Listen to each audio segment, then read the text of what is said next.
Les représentants des organismes publics et privés sont réunis pour inaugurer le comité départemental des services aux familles de La Réunion.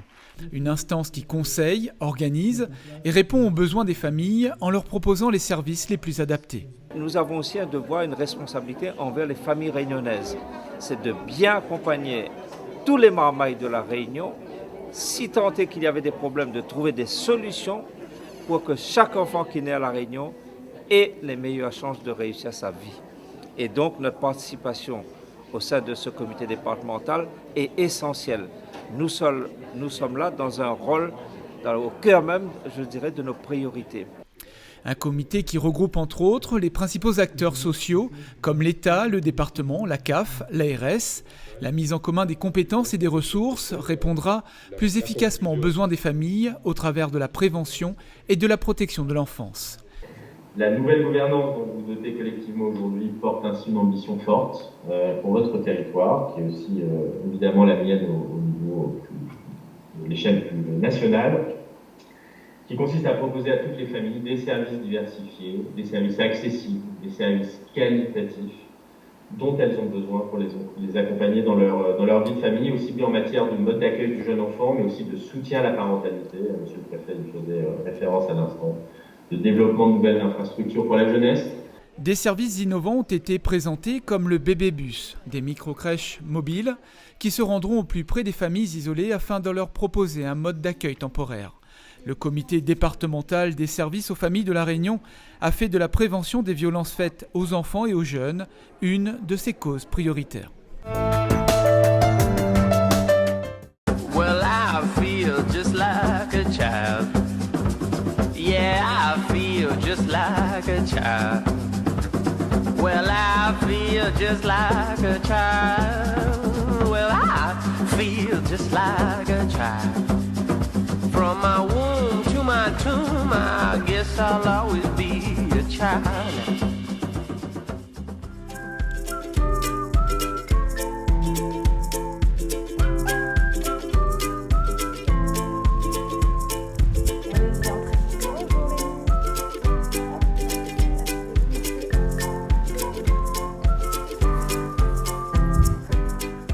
0 à 6 ans, jusqu'aux 6 ans de l'enfant, il y a 17 consultations obligatoires qui peuvent être faites soit par le médecin traitant, soit par le pédiatre, soit par le médecin à la PMI, en lien avec le médecin référent. Ces visites régulières permettent de s'assurer d'une bonne croissance, d'une bonne évolution des enfants. Donc il y en a 17 juste les 6 premières années de vie. Dans les 8 premiers jours, une visite. Dans les 2 premières semaines, une autre visite. Puis une fois par mois jusqu'au 6e mois, à 9 mois, à 11 mois, à 12 mois, entre 16 et 18 mois, à 24 mois, puis tous les ans jusqu'à 6 ans. Donc il a eu 11 mois et 5 jours. Donc c'est la visite obligatoire, très bien. Donc Lénie a été pesée à côté, 9,870 kg. Je vous montre les courbes de croissance qui sont déjà remplies par l'auxiliaire. Donc le poids, parfait, dans la courbe du milieu. La taille, il suit son couloir. Et le tour de tête, qui est parfait aussi. À la PMI, la consultation se déroule en 2 temps. Un premier temps où l'enfant et son parent vont aller avec l'auxiliaire de puériculture ou la puéricultrice. Il va être pesé, mesuré. Le parent va recevoir des conseils adaptés à l'enfant, voilà, à tout point de vue. Puis après, il passe dans un deuxième temps avec moi, où là, je remplis le carnet de santé, je vérifie que les vaccinations sont à jour. S'il y a besoin, on vaccine. Je vérifie que la croissance est harmonieuse, qu'il grandit bien, qu'il grossit bien. Voilà, on fait des petits tests auditifs, visuels. On fait des petits jeux aussi pour voir comment il se développe au niveau moteur, voir comment il se comporte, vérifier que tout se passe bien pour pouvoir, s'il y a le moindre souci, le moindre problème, pour pouvoir le dépister tôt et pouvoir le traiter au plus vite.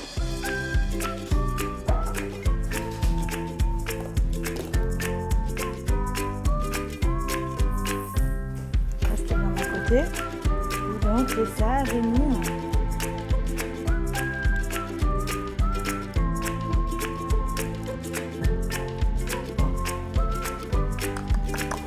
Je vois que tu fais bien du regard. Hein. Très bien. famille, je les vois, c'est les petites dents. Tu veux voir les dents? Tu regardes les dents? Ouh, c'est les petites dents. Ah oui, il y a tout qui pousse en même temps. Pendant ces consultations, on va dépister les éventuels troubles sensoriels, la vue, l'audition, vérifier que son développement psychomoteur se fait bien, que la relation avec les parents se passe bien, revoir ensemble les besoins de l'enfant, donner des conseils adaptés à l'âge, que ce soit sur le sommeil, l'alimentation, la vaccination, voilà.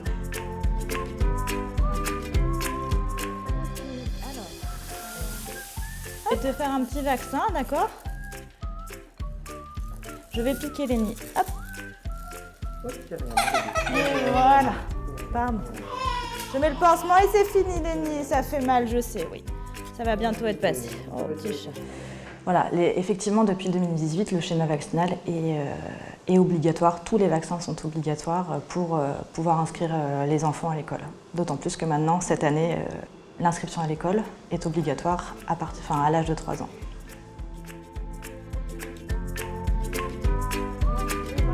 Après, vous faites On va avoir un temps d'écoute personnalisé pour aider le parent. Ça s'appelle guidance parentale, soutien à la parentalité. On est beaucoup dans la prévention parce que justement de 0 à 6 ans, il y a tout ce qui est sensibilisation aux écrans.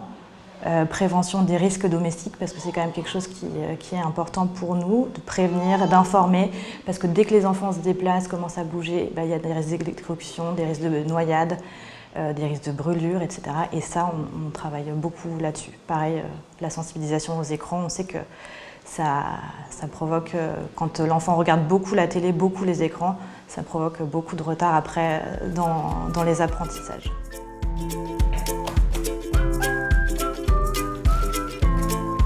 Les vitamines, vous donnez toujours vitamine D? D'accord, ça sera plus le bébé, d'accord.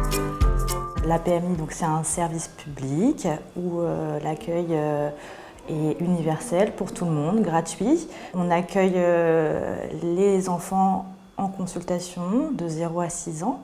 On peut trouver les coordonnées des PMI à la fin du carnet de santé. Tous les numéros des 30 PMI de Lille sont répertoriés dedans. Well, I feel just like a child. From my womb to my tomb, I guess I'll always be a child.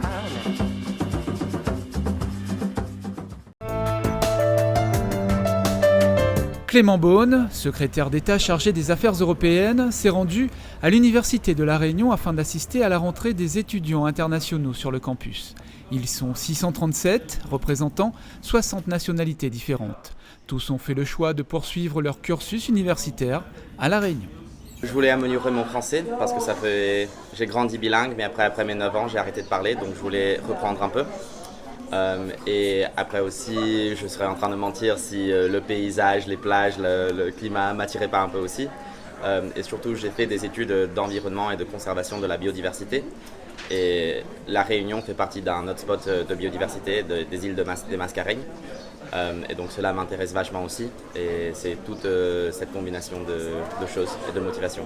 J'ai fait des études de droit et donc je voulais en gros avoir une impression du droit français. Et après La Réunion, parce qu'il y a des choses qui changent par rapport à la France métropolitaine, c'est aussi pour la culture, pour la nature et pour connaître les territoires d'outre-mer de la France. Une centaine d'entre eux est issue du programme Erasmus, un programme d'échange qui favorise la mobilité étudiante dans l'enseignement supérieur en Europe. Beaucoup d'étudiants Erasmus. Il y a un engagement ici à l'Université de Saint-Denis de s'ouvrir à la mobilité européenne, internationale. Et c'est pas seulement, je crois, anecdotique, c'est un symbole de l'ouverture de la Réunion, c'est un symbole aussi de ce que l'Europe est capable de faire de concret, d'utile pour cette génération de jeunes en particulier. Ceux qui font Erasmus s'en souviendront toute leur vie. Ces étudiants, en fait, peuvent être aussi des ambassadeurs de la Réunion. Ça permet l'attractivité du territoire et je pense aussi que ça permet de nourrir de véritables échanges, de pouvoir montrer aussi aux Réunionnais l'exemple de pouvoir voyager et ça ouvre, je crois que le voyage ça ouvre l'esprit et ça donne l'occasion d'élargir ses champs. Voilà. Le secrétaire d'État a participé à la pose de la première pierre du futur pôle de traitement et de valorisation des déchets des territoires sud et ouest. Situé à Pierrefonds, Reneva sera opérationnel fin 2023 pour un budget total de 235 millions d'euros. Il y a eu un soutien de l'Europe de plus de 20 millions d'euros et un soutien significatif aussi de l'État et de l'ADEME. Voilà, et donc je crois que si on met bout à bout les prêts, les subventions qui ont été données par l'État, par l'Europe, en complément bien sûr de ce qu'ont fait les collectivités locales, on a un financement très significatif. Moi je voulais signaler que cette part de l'Europe, elle n'est pas anecdotique, parfois on ne la met pas en avant et c'est ça qui permet souvent de boucler un projet qui initie les collectivités locales et que soutient l'État. Reneva permettra de recycler plus de 33 000 tonnes de déchets supplémentaires et surtout de valoriser sous forme d'énergie électrique les déchets non recyclables.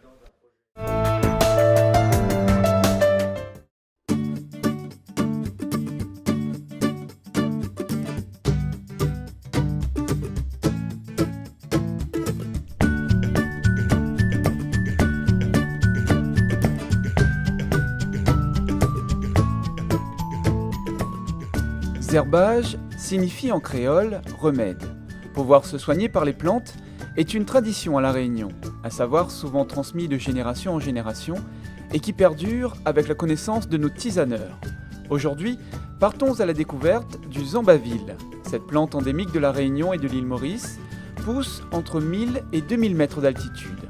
Ses tiges sont pourvues de petites feuilles dentées avec à leur extrémité des fleurs de couleur jaune et blanche. Là, c'est un joli petit plant de zambaville, mettre en terre depuis 3 ans, 4 ans à peu près. Et là, 3 ans, 4 ans, ouais. C'est la première fois que je viens pour tailler là. Donc une petite taille assez costaud, assez sévère pour au moins quand il passe la saison cyclone, là, il n'a pas trop de branches pour casser. Le zambaville, il pousse dans les hauts, c'est une plante endémique de La Réunion et une des tisanes les plus utilisées dans les tisanes réunionnaises, zambaville. Avec les fleurs jaunes comme petit arbuste qui, là où c'est qu'on trouve zambaville, normalement on trouve fleurs jaunes. Ce serait beaucoup de choses à dire sur le zambaville parce que un petit souvenir d'enfance, moi je devais avoir 8 ans, 9 ans, la gale était sévie dans le temps longtemps, dans les années 60, et un vieux bonhomme l'a eu la case avec un petit bon zambaville, un petit peu fume-terre et un petit peu la chaux. Au bout de 3 jours, moi j'avais plus la gale. C'était très dur pour moi avec ma petite soeur. Nous étions dans le lit depuis une semaine à souffrir de la gale. Démangeaison plus, démangeaison plus. Et incroyable, ça la marque à moi parce que le monsieur, à peine s'il connaît lire, il ne connaît pas lire, il ne connaît pas écrire, à peine s'il était gagné causer. Et mon impression est jusqu'à aujourd'hui, ce monsieur-là connu et reconnu dans toute l'Ouest, monsieur Émile Lepard, c'était un grand bonhomme parce qu'il connaissait la forêt comme sa main. Voilà, zambaville est très utilisé aussi dans toutes les tisanes, que ce soit diabète, que ce soit cholestérol, que ce soit brûlé d'estomac, ulcère d'estomac. Le zambaville est très utilisé pour les problèmes de peau aussi. Donc que ce soit en interne ou en externe, le zambaville est partout dans les tisanes réunionnaises et presque partout, pas vraiment pas partout, mais presque partout dans les tisanes internes et externes. Pour donner une petite idée, les problèmes de peau, eczéma, des bains avec zambaville associés avec d'autres plantes, les personnes y voient l'effet au bout de peu de temps, hein, 1 semaine, 2 semaines, 3 semaines. Si la personne y fait attention aussi à ce qu'il mette dedans, ce qu'il mange, zambaville peut être un très bon complément pour finir avec des problèmes de peau. Écoute, tout est bon dans zambaville. Moi personnellement, quand on a une branche de zambaville comme ça, que ce soit le bois là que nous voyons, le petit tige, que ce soit les feuilles, les fleurs, là c'est vraiment juste à point parce que c'est le bon moment là, hein, en petites fleurs comme ça. Couper ça finement et faire sa préparation. Tout est bon là-dedans. Moi, j'ai jamais utilisé la racine, mais la racine, sûrement, elle doit être bonne pour quelque chose. Mais en général, on ne va pas tuer le pied. On va tailler de façon que ça repousse. Ça va reboisonner d'ici quelques temps.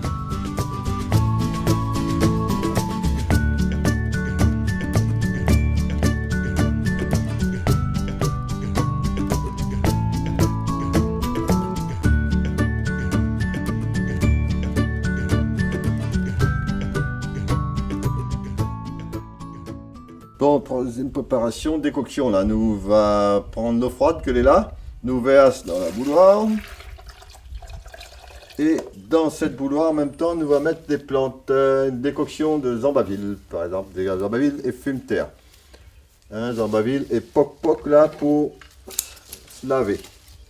Là, nous fait un petit peu de plantes comme ça pour à peu près 1,5 litre, 1 litre et demi. Un bon litre et demi. Là, c'est, dis bien, décoction pour le bain. 1 litre et demi. On peut rajouter un peu de Poc-Poc dedans. Regarde bien le Poc-Poc, c'est Poc-Poc. C'est Poc-Poc. Hein, Marmaille qui ne connaît pas Poc-Poc. Alors là, pourquoi c'est appelé Poc-Poc? Il trouve ça dans le carocane, mais pas dans n'importe quel carocane, parce qu'il y a un poison pareil pour toute plante. Donc veuillez bien à ne pas ramasser n'importe où le Poc-Poc. Très bon pour le psoriasis, très bon pour les problèmes de peau. Là, nous faisons une petite préparation, nous pouvons rajouter là-dedans d'autres plantes, mais là, c'est pour montrer comment on fait une décoction. Donc, nous la verse de l'eau. Nous la verse de l'eau dedans. L'eau est froide. Nous mettons les plantes dedans. Nous recouvre la casserole, le bouillard. Normalement, ça se fait dans une grande marmite, dans une grande casserole. Nous faisons ça pour 5-10 litres. Là, c'est démonstration. Nous chauffe. Nous laisse de l'eau bouillir. La décoction dans 5-7 minutes, 10 minutes. Mais bon. C'est vrai qu'avant, on avait plein de zambaville un peu partout dans le haut. Il commence à devenir rare. Comme on est arrivé ici, ce chemin-là, on a 35 ans, on avait des pieds de zambaville tout le long du chemin. La route du Maïdou, on avait des zambaville. Sur le chemin, là, il peut compter sur le doigt d'une main combien de pieds de zambaville il reste. Donc, comme c'est une plante, un petit arbuste très connu, très utilisé, nous avons intérêt à planter. C'est ce que moi, on est en train de faire. On a planté cette année une centaine de pieds, mais on a encore de temps, même plus, à planter. Et je pense que dans tous les hauts de l'ouest, là, l'avenir des hauts, il peut passer par Zambaville et Fleurs jaunes déjà pour commencer. Si on y comprend que l'avenir est là-dedans, l'avenir est dans les tisanes. Ça, moi, je suis sûr et certain que dans 10, 15, 20 ans, nous allons reparler. Les hauts de l'île pourraient retrouver notre valorisation à côté d'un peu de géranium ou d'autres petites cultures associées, le Zambaville, le Fleurs jaunes dans notre place. Planter des arbres médicinaux, le Zambaville, le Fleurs jaunes, le gouyave marron, etc., on aurait de la place, et puis des arbres mellifères aussi. Hein, notre bon miel vert, là, c'est dans les hauts que nous fait ça. Voilà ce que je pourrais dire sur le Zambaville. On a beaucoup d'affaires pour apprendre encore sur le Zambaville, beaucoup d'affaires pour dire sur le Zambaville. À finir avec les médicaments, le Zambaville peut aider.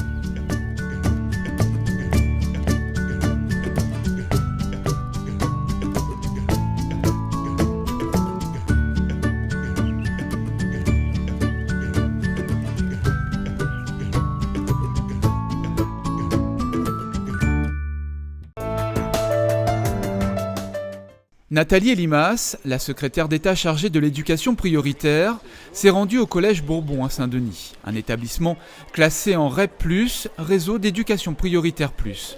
La secrétaire d'État a pu échanger avec les élèves et les enseignants afin d'observer les actions d'éducation mises en place pour réduire les inégalités et l'échec scolaire.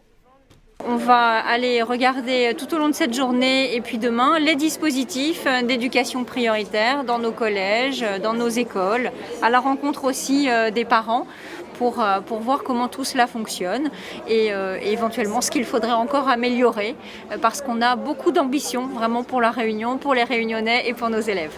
Après Saint-Denis, la secrétaire d'État s'est rendue à Saint-Benoît au sein du collège Guy Moquet, un établissement tête de file de la cité éducative de la commune. Un outil qui vise à mettre en réseau tous les acteurs du monde éducatif. Alors, la cité éducative, c'est de beaux projets pour les élèves, pour la cité et tout ce qu'il y a autour. C'est aussi un maillage entre le monde économique, le monde culturel, le monde associatif. Et c'est une expérience que le département souhaite reproduire dans une optique de société inclusive avec les élèves qui, au travers de son quartier, puissent aussi mener des actions parallèles. À l'échelle d'un territoire, en tout cas, ça fait vraiment tout son sens puisqu'on installe un écosystème où on met en place autour de la table tous les acteurs pour travailler tous ensemble dans l'intérêt des jeunes, des élèves, des jeunes et des jeunes adultes sur le territoire. Nathalie Elimas s'est également déplacée dans le sud du département au collège Plateau Goyave. J'organise très prochainement un séminaire REP+, et j'aurai vraiment à cœur, par exemple, de valoriser l'équipe réunionnaise qui met beaucoup de beaux dispositifs en place. La secrétaire d'État s'est ensuite rendue au collège Titan au Port, au cœur de la cité éducative de la ville. J'ai vu aujourd'hui à travers vos différentes représentations vraiment le cœur de la cité éducative. Je le disais, nous avons labellisé 126 cités éducatives sur l'ensemble du territoire. Certaines fonctionnent plus ou moins bien, mais en tout cas celle-ci formidablement, et je vous en remercie. La Réunion compte 24 collèges et 139 écoles en réseau d'éducation prioritaire et 21 collèges et 148 écoles en réseau d'éducation prioritaire plus.